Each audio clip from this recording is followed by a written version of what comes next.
The world was left in shock when in less than 40 minutes one of North Korea's most secret and powerful military bases was completely erased from the map, obliterated by just 100 low-cost drones. Billions worth of missiles, fuel, and ammunition turned to fire and ash, leaving Pyongyang humiliated before the entire world. This is the story of how Ukraine executed the most daring drone strike in modern history. The world was shaken at 4:10 a.m. on August 28, 2025, when the skies above Kaechon, North Korea erupted with fire and thunder. What began as a quiet night suddenly turned into a nightmare as more than 100 low-cost suicide drones, built from plywood, fiberglass, and salvaged electronics, tore into the darkness. Their target was not ordinary. It was one of North Korea's most fortified military complexes, a base holding 60 ballistic missiles, nearly 90,000 gallons of jet fuel, over 12,000 artillery shells, and supplies meant to sustain 10,000 soldiers. The shocking reality was that these drones had been secretly assembled at a cost of less than $3 million. Yet they were aimed at destroying assets worth over $1 billion. The question that gripped analysts worldwide was brutal. Could such fragile machines, improvised from smuggled parts, really pierce the steel wall of Pyongyang's war machine? That answer began to unfold within seconds as explosions lit up the horizon. But how did Ukraine manage to get its weapons so deep into one of the most heavily monitored regions in East Asia?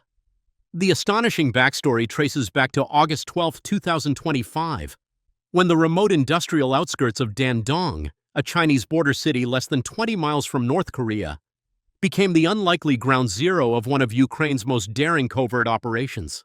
For nearly a month, Ukrainian intelligence had engineered every element of a mission that bordered on suicidal.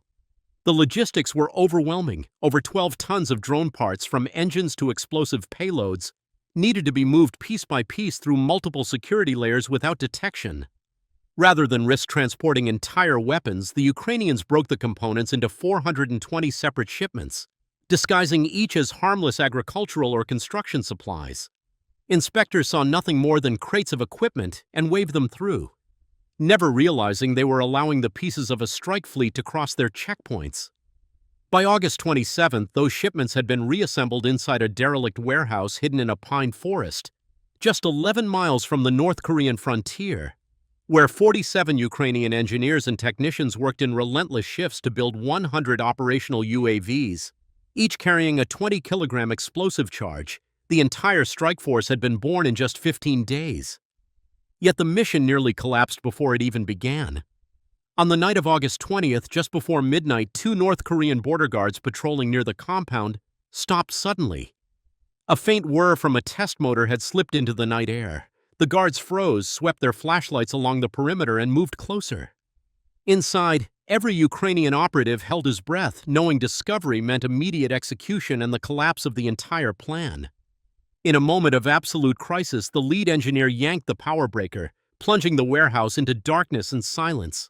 For 90 tense seconds, no one moved. Finally, the guards muttered, shrugged, and walked away. The mission had survived by seconds, and from that point onward, the operators knew there could be no second chance, no room for another mistake. Then came the night of execution. At precisely 4:10 a.m. on August 28th, the warehouse doors slid open for the last time. One after another, the first wave of drones crept into the air. Not to destroy, but to blind. 10 specially modified UAVs, each equipped with electromagnetic jamming pods designed by Ukraine's top defense engineers, crossed into North Korean airspace at 4:26 a.m. Hugging the terrain at just 200 feet, they circled the perimeter radars. At exactly 4:29 a.m., the pods came alive, releasing an invisible storm of electronic noise that crashed through Pyongyang's early warning systems. Screens filled with static, alarms wailed, and operators screamed as every radar, every tracking system went dark. Searchlights cut through the air wildly but found nothing. North Korea's most fortified line of defense, the early warning eyes that guarded its skies, was suddenly blind. Inside a hidden Ukrainian control station just 11 miles away, commanders watched the countdown clock as chaos unfolded on the enemy's screens.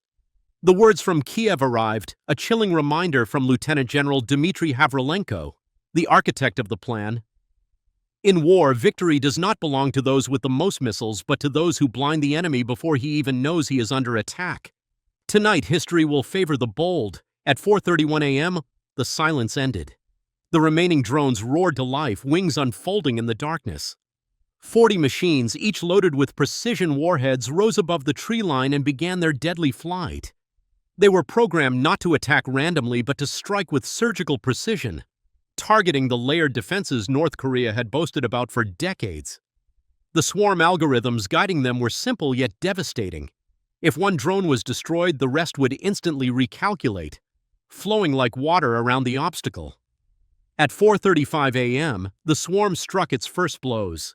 6 UAVs slammed directly into a radar dome west of Sinuiju, obliterating it in a ball of fire.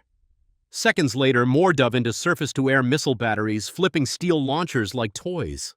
North Korean gunners panicked, unleashing a torrent of anti-aircraft fire. Over 1,200 rounds in the first 2 minutes, but they were shooting blind.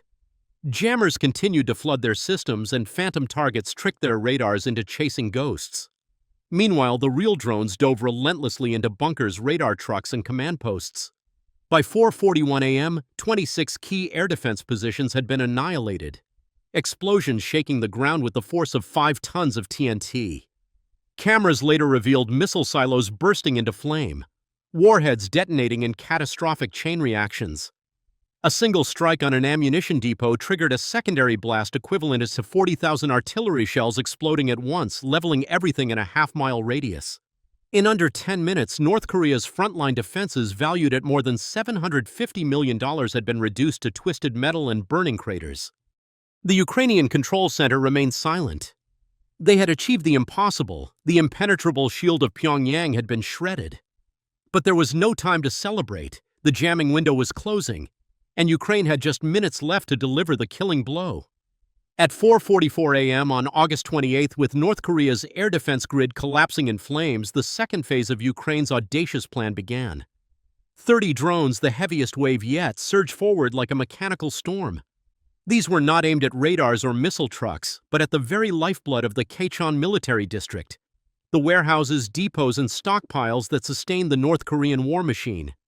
Intelligence reports had identified 5 critical facilities: 2 massive aviation fuel depots, a fortified hangar storing more than 60 short-range ballistic missiles, an enormous ammunition stockpile containing over 12,000 artillery shells, and a heavily protected warehouse stacked with food supplies intended to feed 10,000 soldiers for months. The Ukrainian objective was ruthless and precise: cut off fuel, destroy missiles, erase ammunition, and starve the troops. At exactly 4:46 a.m., the first strike landed. A drone smashed into the roof of a fuel depot, triggering an eruption of 90,000 gallons of jet fuel. The inferno exploded skyward like a second sunrise, its shockwave flattening buildings and rattling windows 10 kilometers away. Within seconds, the fire spread across nearby structures, and the entire base shook under the force of the blast. Almost immediately, 7 more UAVs plummeted into the missile hangar. What followed was chaos beyond imagination.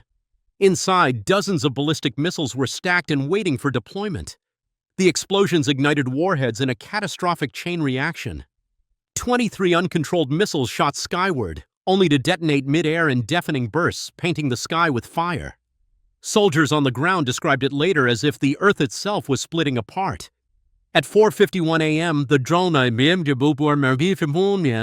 drones turned toward the ammunition depot.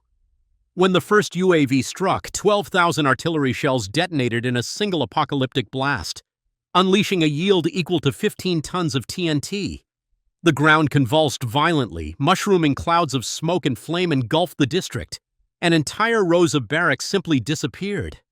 Survivors fled in panic, many stumbling through smoke and debris, only to be struck moments later by secondary explosions ripping through fuel trucks and bunkers. But the most psychologically devastating blow was yet to come. The final drones of this wave hit the ration warehouse, shredding walls and setting fire to grain, rice, and preserved food that could have fed thousands of troops. In an instant, 3 months of supplies turned into ash, leaving soldiers not only without weapons or fuel, but without food. Inside North Korean command bunkers, chaos erupted. Officers screamed contradictory orders, communication lines overloaded with reports of fuel depots burning, missiles lost, ammunition erased. Some commanders demanded counterattacks, but the anti-aircraft guns were already destroyed. Others insisted it must be an equipment failure, refusing to believe an external enemy had penetrated so deeply. On the ground, soldiers abandoned posts, running through fire and debris, some discarding weapons as they fled. By 4:56 a.m., just 12 minutes after the wave began, Kachon's once fortified base was gutted beyond recognition.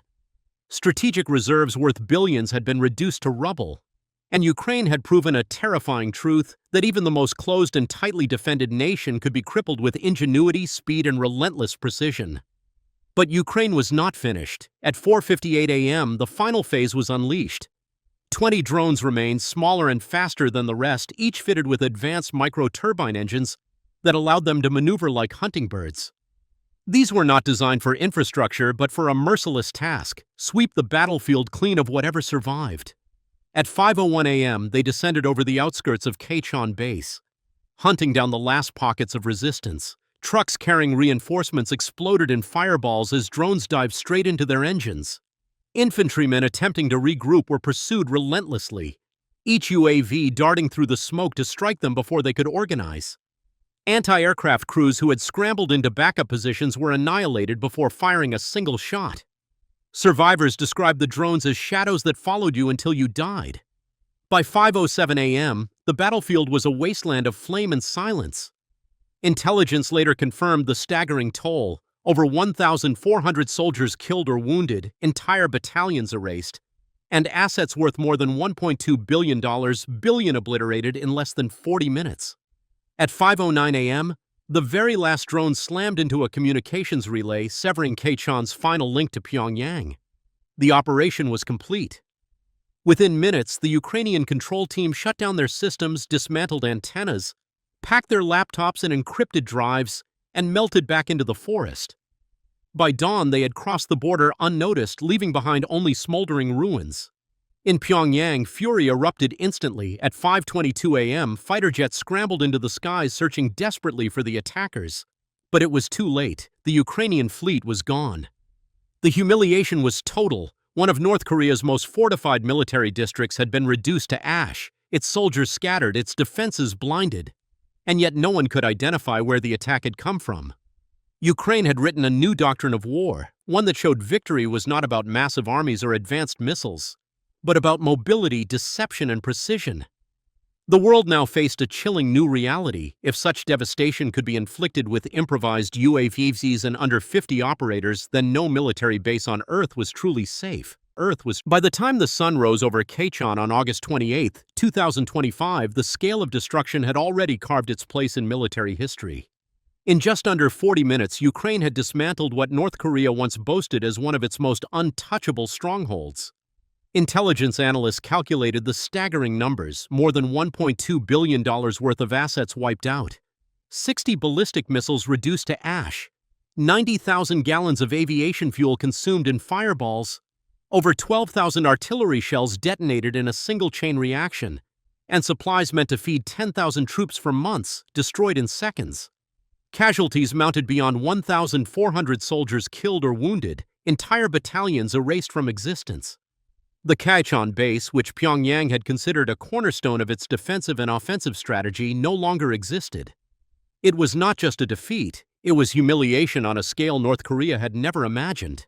For Ukraine, the message was unmistakable. Technology and audacity could level the battlefield against even the most secretive and tightly controlled regimes. But beyond the battlefield, the aftershocks were even more significant. The operation revealed that modern war was no longer about size or sheer firepower. It was about agility, deception, and innovation. Ukraine had demonstrated that 100 drones built for less than $3 million could destroy a fortress guarded by billions in defense systems. Military experts across the globe called it a paradigm shift, a terrifying new chapter where the smallest machines could inflict the deadliest outcomes.